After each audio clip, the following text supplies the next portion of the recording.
নাজমু আর সামিয়ার সম্পর্কটা ছিল সবার চোখে উদাহরণের মতো।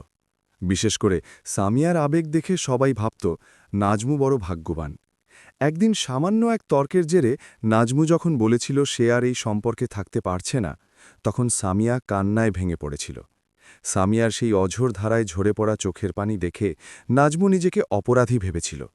সে বিশ্বাস করেছিল যে মানুষটা তার জন্য এভাবে বুক ফেটে কাঁদতে পারে, সে তাকে কোনোদিন ছেড়ে যাবে না।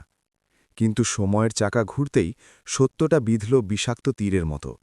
নাজমু একদিন জানতে পারল সামিয়া গত কয়েক মাস ধরে অন্য একজনের সাথেও একইভাবে পথ চলছে। এমনকি সামিয়া যখন নাজমুর হাত ধরে কাঁদছিল, ঠিক তার আগের মুহূর্তেই সে অন্য কাউকে মেসেজে বলেছিল, আমি নাজমুকে খুব দ্রুতই বিদায় করে দেব। নাজমু যখন সামিয়াকে সামনাসামনি জিজ্ঞাসা করল, তখনও সামিয়ার চোখে জল।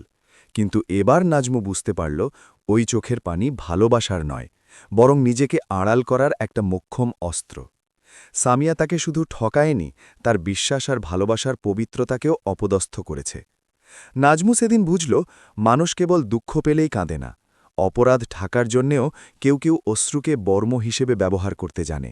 সেই কান্নার চেয়ে নাজমুর স্তব্ধতা ছিল অনেক বেশি শক্তিশালী।